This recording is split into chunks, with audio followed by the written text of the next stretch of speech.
యావత్ తెలంగాణలో ఒక ఉత్సాహం ఉన్నది. బీఆర్ఎస్ పార్టీ మీటింగ్ అంటే తెలంగాణ జనజాతర, ఇది మన జాతర అనేటటువంటి ఆలోచనతో పెద్ద ఎత్తున ప్రజలందరూ కూడా కదులుతున్నటువంటి పరిస్థితి మనం ఇవాళ రాష్ట్ర వ్యాప్తంగా చూస్తున్నటువంటి సందర్భం. ఖమ్మంలో ప్రత్యేకించి ఇక్కడ ముగ్గురు మంత్రులు ఉన్నారు, ఒక ఉప ముఖ్యమంత్రి, ఇద్దరు మంత్రులు. కానీ నిన్న కూడా వానబడి ధాన్యం తడిసిపోయి బస్తాలలో మొలకెత్తే పరిస్థితి ఉంటే, మామిడి ఖాత అంతా రాలిపోయి మామిడి రైతులు ఇబ్బందులలో ఉంటే, రాష్ట్ర వ్యాప్తంగా అనేక మంది రైతులు కన్నీళ్లు కారుస్తూ ఉంటే, కనీసం ఒక మాట మాట్లాడి ఒక రివ్యూ పెట్టుకొని నష్టం ఎంత జరిగిందని రెవెన్యూ అధికారులతోని మాట్లాడేటటువంటి తీరిక కూడా లేనటువంటి ప్రభుత్వం ఉండడం నిజంగా మన దౌర్భాగ్యం.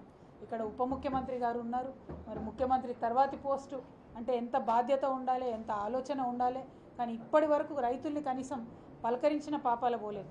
ఈ జిల్లాలో ఉన్నటువంటి ముగ్గురు మంత్రులు వాళ్ళు ఒకరి మీద ఒకరు ఆధిపత్యం చెలాయించుకునేటటువంటి ప్రయత్నం తప్పితే ప్రజల సమస్యల మీద మాట్లాడాలన్నటువంటి ఆలోచన లేకపోవడం నిజంగా దారుణం.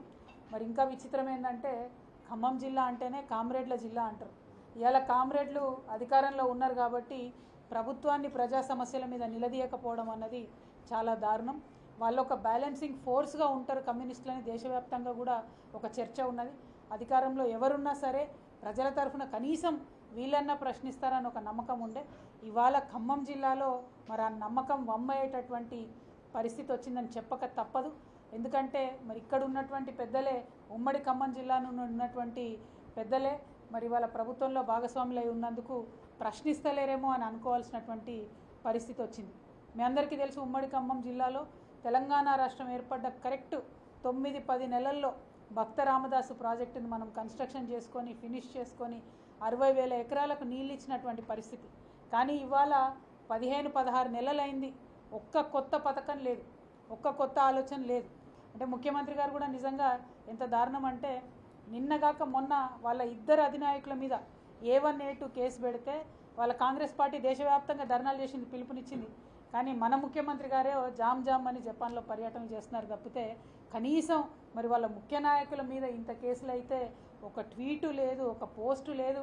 మరి జపాన్లో ఇంటర్నెట్ పనిచేస్తలేదేమో నాకు తెలియదు. కానీ వానబడియాల రాష్ట్రం అతలాకుతలం అవుతుంటే ముఖ్యమంత్రి గారు ఎక్కడుంటే ఒక్క మాట రెవెన్యూ శాఖ అధికారులతోని మరి ఎంత వర్షం పడుతుంది, ఏం సంగతి అని అడిగితే బాగుండేది. ఇక్కడ ఉన్నటువంటి మా నాయకులందరికీ తెలుసు, కేసీఆర్ గారు ముఖ్యమంత్రిగా ఉన్నప్పుడు వాన పడిందంటే ప్రతి జిల్లా అధ్యక్షుడికి ఫోను, ఎంత వాన పడింది, ఏ నియోజకవర్గంలో పడింది, ఏ పంట పాడవుతుంది, ఏం జరుగుతుంది అని రెవెన్యూ అధికారులని పరుగులు పెట్టించినటువంటి పరిస్థితి.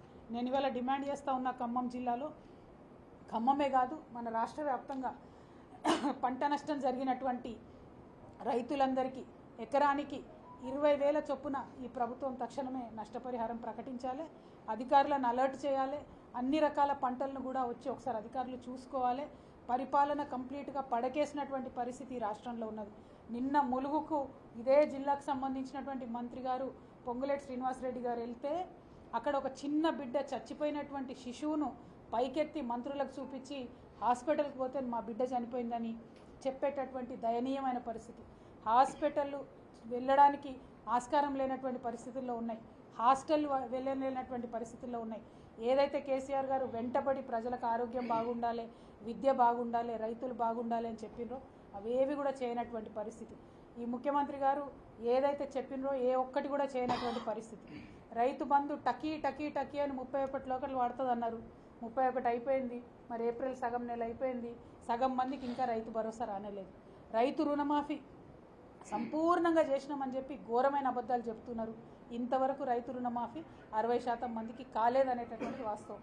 రైతు కూలీలు ఇదే ఖమ్మం జిల్లాలో కామ్రేడ్లు ఉన్నారు కాబట్టి కూలీలు చెప్తా ఉన్నా, 2.5 లక్షల మంది రైతులు ఉంటే 4,25,000 పైచిలకు రైతు కూలీలు ఉంటారు ఈ ఖమ్మం జిల్లాలో. కానీ ఆ రైతు కూలీలకు పెడతా అన్న ఆత్మీయ భరోసా పథకం ఏదైతే ఉందో హోర్డింగ్లకి అడ్వర్టైజ్మెంట్లకి తప్పితే ఇంతవరకు ఎవరికైనా ఒక్క కూలీని బలకరించి నీకు ఆత్మీయ పథకం వచ్చిందా అంటే రాలేదని చెప్పే పరిస్థితి. సో ఏదైతే ఫ్లాగ్షిప్ ప్రోగ్రామ్స్ అని కాంగ్రెస్ పార్టీ చెప్పిందో, ఏదైతే ముఖ్యమంత్రి గారు ఇగో ఈ డేట్ లోపల అయిపోతాయని అంటారో ఒక్కటంటే ఒకటి కూడా అమలు కానటువంటి పరిస్థితి ఉన్నది. సో అల్టిమేట్గా ఈ ప్రభుత్వం మాటల ప్రభుత్వం తప్పితే చేతల ప్రభుత్వం కాదు. ఈ ప్రభుత్వం ప్రజల మన్ననలు కోల్పోయింది. దీనివల్ల తెలంగాణ రాష్ట్రం తిరోగమన దిశలో పోతున్నది కాబట్టి ప్రజలందరూ కూడా దయచేసి ఆలోచన చేసుకోవాలి. ఎక్కడికక్కడ ప్రభుత్వం యొక్క ప్రతినిధుల్ని నిలదీయాలి. మా ప్రతిపక్షం ఏదైతే చక్కగా నిలదీసేటటువంటి పాత్ర పోషిస్తున్నదో మమ్మల్ని ఎంకరేజ్ చేయండి. ఈ 27వ తారీఖు నాడు 25 వసంతాల బీఆర్ఎస్ పార్టీ పండుగ జరుగుతూ ఉన్నది. దీనికి ఖమ్మం జిల్లా ప్రజలు, ప్రజాస్వామ్యవాదులు అందరికీ కూడా మేము ఆహ్వానం పలుకుతూ ఉన్నాం. పెద్ద ఎత్తున వచ్చి హాజరవ్వవలసిందిగా మీ అందరినీ కూడా రిక్వెస్ట్ చేస్తున్నాం. Thank you. జై తెలంగాణ.